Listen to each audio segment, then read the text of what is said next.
안녕하십니까. 신의 한수의 신혜식입니다. 자유한국당이 언론이 그렇게 음해를 하고 있는데도 불구하고요, 지지율이 계속 오르고 있다고 합니다. 이번 주에 또 올랐다고 합니다. 반면에 민주당은 소폭, 그리고 문재인 정권은 계속 지지율이 떨어지고 있다고 합니다. 기쁜 소식입니다, 여러분들. 예, 이와 관련해서 전옥현 전 국정원 제1차장님 모셨습니다. 안녕하십니까. 안녕하십니까. 예, 신의 한수가 지지율이 올라가고 있습니다. 예. 70만을 이제 다가섰고, 그리고 이제 자유한국당도 더불어서 지지율이 올라가고 있습니다. 기쁜 소식입니다. 그러니까 이제 쌍크리 추세인 것 같아요. 쉽게 얘기해서. 네. 왜냐하면 자유한국당이 대규모로 집회할 때, 이럴 때 여러 이제 언론에서 카바를 하는데, 우리 신의 한수의 경우에는 유일하게 시종일관 실황 중계를 하잖아요. 예. 제가 그걸 쭉 보면 뭐 50만, 60만 어느 때는 하루 종일 하는 게 막 100만 넘어가고 뭐 네. 엄청난 그런 보수의 그렇죠. 결집 현상이 나타나거든요.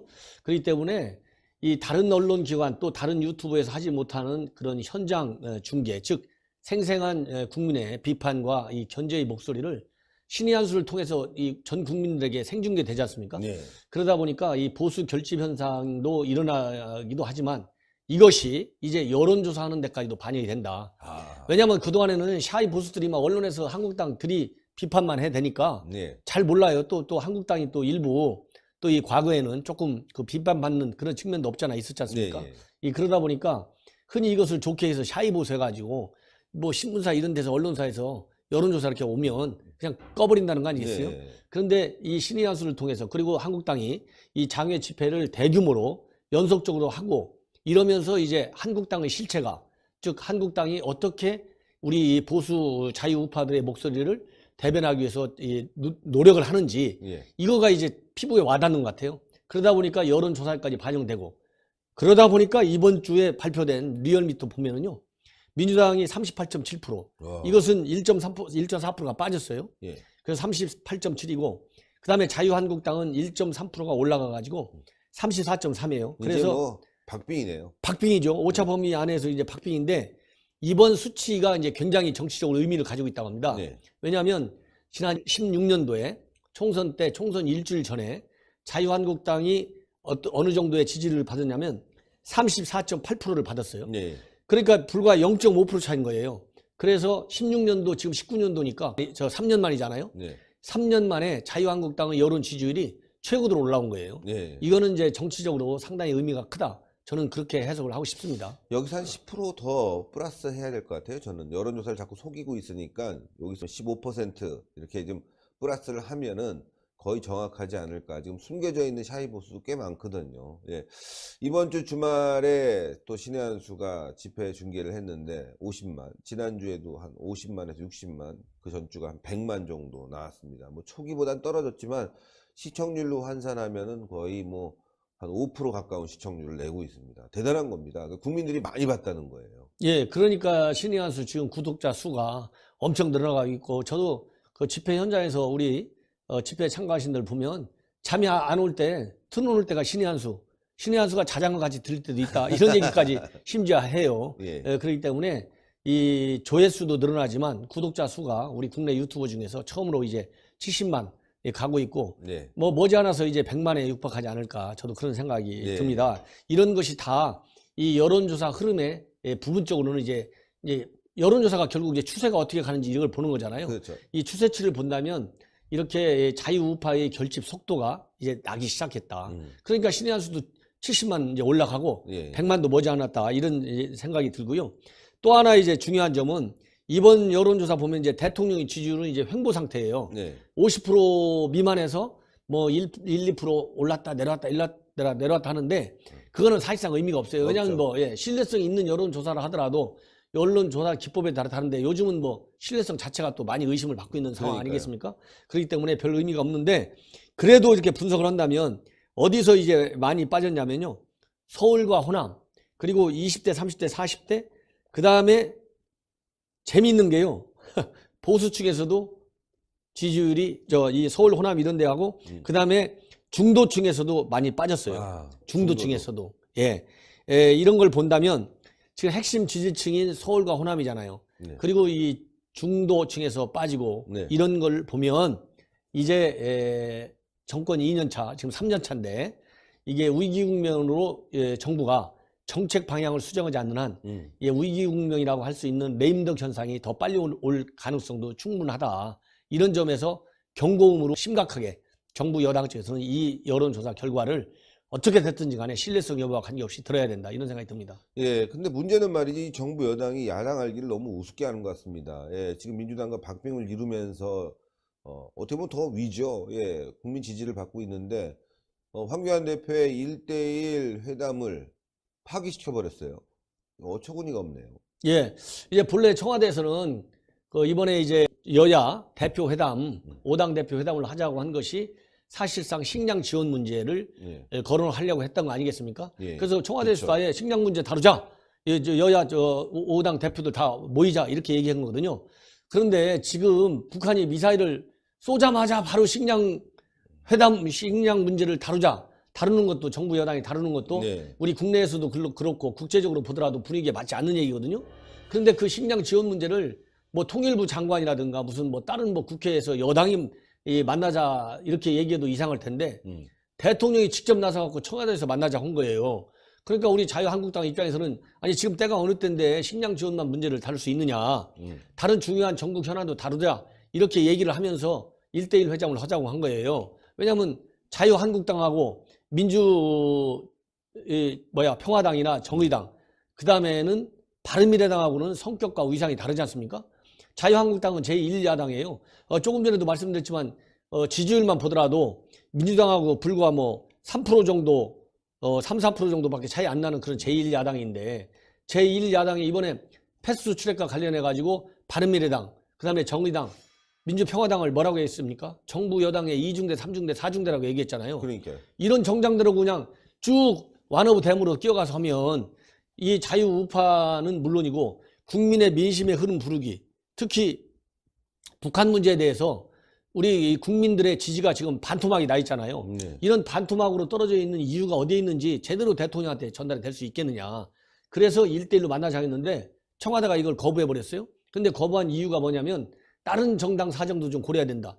아니, 다른 정당이라는 게 정부 여당의 2중대, 3중대, 4중대인데 그러니까. 그 사람들 안 와도 무슨 얘기는 거 뻔한 거 아니겠어요? 그렇죠. 드러나마나 한 얘기인데 그런 거를 핑계를 해가지고 1대1 제1야당과의 회담을 기피하는 것은 제가 보기에는 전국 운영에 자신감을 잃은 거 아니냐 이런 생각이 듭니다. 꼬마 정당 불러봐야 뭐 말씀하신 대로 1중대, 2중대, 3중대 역할을 하니까 자유한국당 입지만 좁아들고 오히려 그 사람 말 때문에 자유한국당 이 주장이 묻힐 수가 있는 거고 전략적으로 안 되는 거고 또 하나는 아니 쌀 문제 같은 경우는 지금 쌀 줄 때입니까? 그러니까 저는 자유한국당이 나갈 필요가 없다고 봐요. 자유한국당은 북한에 쌀 주는 거 절대적으로 반대해야 됩니다. 국민 다 반대하고 있어요. 쌀값 올랐죠. 우리도 쌀 모자르다고 하는데 왜 북한에 쌀을 줍니까? 그럼 북한에 쌀 가면 그게 북한 주민들한테 갑니까? 김정은 입에 들어가는 거 아니겠습니까? 당 간부들 입에 들어가서 힘이 나서 북한 주민들 더 때리고 폭정을 일삼을 텐데 저는 뭐 당연히 자유한국당이 반대해야 되고 회담 만나서 문재인 정권의 실정에 대해서 아주 강력하게 주장을 해야 되겠죠. 예, 그래서 지금 제가 볼 때는 청와대가 1대1 회담을 하지 않고 전부 다 이 5당 당 대표들이 모여서 협상을 한다. 그러면은 실질적으로 오히려 제가 보기에는 오히려 우리 국민들이 항상 얘기지만 우리 국민들이 지금 다 쳐다보고 있어요. 네. 이 의도가 어디가 있는지. 이 청와대가 식량 지원을 하겠다는 그런 정책적인 의도가 국민들한테 제대로 먹히겠느냐. 오히려 반발심이 더 생긴다. 왜냐하면 식량 문제는 조금 전에 말씀하신 것처럼 김정은이한테 지금 줘야 할 때가 아니에요. 뭐든지 줘야 할 때가 있잖아요. 때 타이밍. 지금 김정은이가 4일날 발사한 미사일도 마음에 안 들어갔고 9일날 또 발사하고 9일날 발사했는데도 정부는 이게 탄도미사일이잖아요. 유엔 합의 위반한. 예. 그리고 남북 군사 합의서를 위반한 명백한 도발 행위인데 예. 그런 얘기도 안 하고 이래가지고 국민들이 지금 얼마나 불안에 떨고 정부 비판 순위가 지금 올라가고 있습니까? 그렇죠. 그리고 미국 내에서도 지금 식량 문제 지난번에 저 미국에서 내가 반대하지 않겠다 이렇게 얘기했잖아요. 간섭하지 않겠다 이런 얘기잖아요. 그 얘기는 알아서 적극적으로 도와주라 이런 말이 아니에요. 저는. 아니죠. 우리도 그렇잖아요. 둘이 얘기하다가 하루 답답하는데 계속 전화되면 네가 알아서 해. 내가 간섭 안 할 테니까. 책임은 네가 져. 그래 네가 책임지는 거야. 내가 간섭 안 할게 이렇게 얘기하잖아요.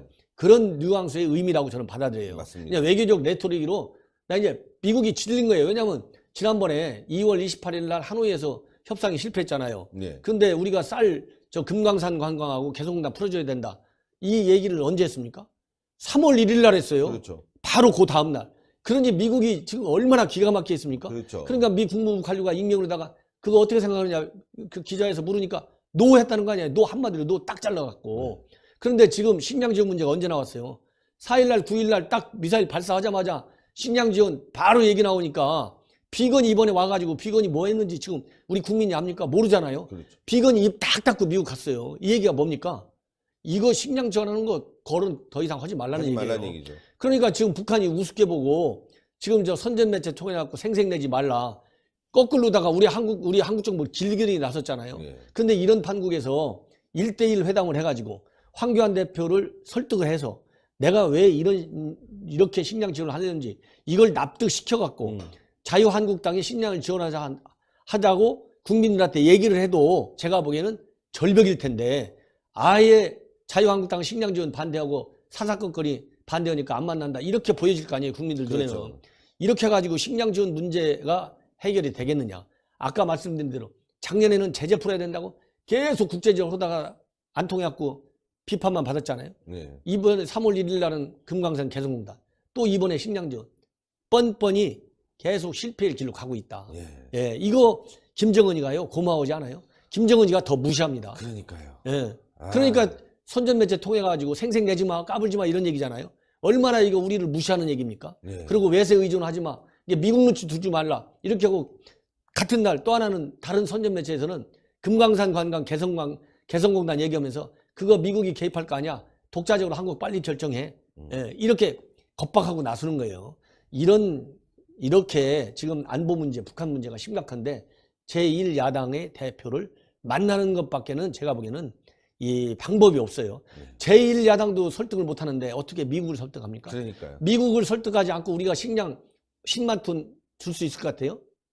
절대 못 줍니다. 국제정치는요, 힘의 정치예요. 지금 시진핑이가 금방 올 봄에 3, 4월 달에 북한 간다 했잖아요. 시진핑이가 북한 간다는 말 들어봤어요? 요즘 한마디도 안 나오잖아요. 들어갔어요. 쑥 들어갔죠. 왜 그런지 알아요? 트럼프가 무서우니까요. 그렇죠, 그런 거예요. 그게 힘의 국제정치인 거예요. 지금 시진핑도 꼼짝 못 하는데 우리가 하물며 식량 지원하겠다고 내부적인 여론이 안 돌아서고 있고 국제사회가 꼼짝달싹하는데 미국에다가 난 간다. 내 식량 싣고 기차는 간다고 갈 것 같아요? 절대 못 간다. 그래서 이럴 때는 한 박자만 늦추면 제가 우리 방송에 나 항상 얘기하잖아요. 서둘지 말자. 좀 의연하게 가자고 얘기하잖아요. 이럴 때 한 박자만 늦추면 그야말로 초당적인 지지를 받을 때가 온다. 지금은 때가 아니다. 왜냐하면 우리가 식량 다 해가지고 북한 주민 먹여 살리면 김정은이 그 돈 어디다 쓰겠어요? 계속 해가고 미사일에다 쓸 거 아니겠습니까? 그렇죠. 그러니까 국제사회가 반대고 자유한국당이 반대는 거예요. 정신을 차릴 때가 됐다. 그렇습니다. 이게 제 결론입니다. 네, 대단히 감사합니다. 오늘 좋은 말씀 감사합니다. 감사합니다. 예, 여러분들 전옥현 안보정론 TV도 빨리 20만 만들 수 있게 많은 구독 부탁드리겠습니다. 북한에 쌀 준다고 하고 그것 때문에 야당 다 불러갖고 회담한다고 하고 말이죠. 어처구니가 없습니다. 국민들이 지금 죽어나가고 있습니다. 예, 경제가 너무 어렵죠. 사는 게 힘듭니다. 경제 문제 갖고 한번 얘기해 보십시오. 경제 좋아진다고 하는데 뭐가 좋아졌는지, 뭐 OECD에서도 경제 성장률이 높다 이렇게 KBS 대담에서 얘기했는데 문재인 씨가 말이죠. 대통령도 아니에요. 경제 지표도 모르는 것 같아요. OECD에서 봐서도 꼴찌입니다. 거의 수준이. 대한민국이 지금 반도체 호황에서 말이죠. 한참 잘 나가야 되는데 왜 이렇게 됐습니까? 한마디로 대기업 주기 정책, 반기업 정책, 노조가 난리치니까 대한민국이 멍들어가고 시들어가고 죽어가는 거 아니겠습니까?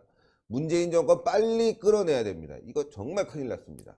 자, 여러분들 신의 한 수 구독 버튼 꼭 눌러주시고 추천 버튼 댓글로 많은 성원 부탁드리겠습니다. 대단히 감사합니다. 감사합니다.